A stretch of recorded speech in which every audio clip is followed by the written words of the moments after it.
Serial वसुधा के upcoming track में Chauhan house का माहौल एक बार फिर से काफी टेंस होता हुआ नजर आने वाला है। एक तरफ चंद्रिका और दादी सा संतोष के बीच की तकरार दिन ब दिन और भी ज्यादा बढ़ती जा रही है।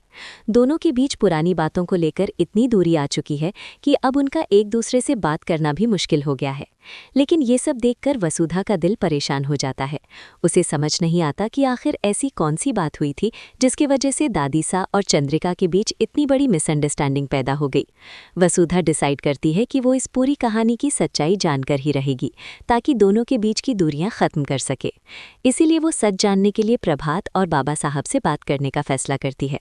जब बाबा साहब उसे पूरी कहानी बताते हैं, तब वसुधा को समझ आता है कि ना दादी सा उस वक्त गलत थी और ना ही चंद्रिका। बस कुछ सिचुएशंस और मिसअंडरस्टैंडिंग्स ने बात को इतना बड़ा बना दिया था कि रिश्तों में दरार आ गई। अब वसुधा एक बहुत ही इंटरेस्टिंग प्लान बनाती है। वो देव के साथ मिलकर एक छोटा सा ड्रामा या प्ले प्लान करती है, जिसमें दोनों एक सिचुएशन को एक्ट करके दिखाएंगे। इस प्ले के थ्रू वो पूरी पुरानी कहानी को एक अलग नजरिए से दादीसा और चंद्रिका के सामने प्रेजेंट करते हैं।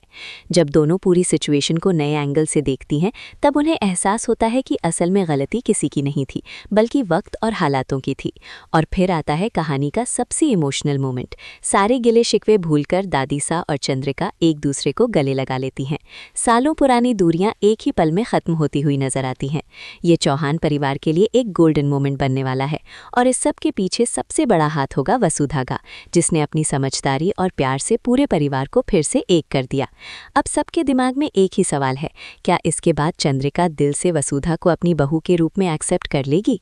आने वाले एपिसोड्स में ये देखना बहुत ही इंटरेस्टिंग होने वाला है।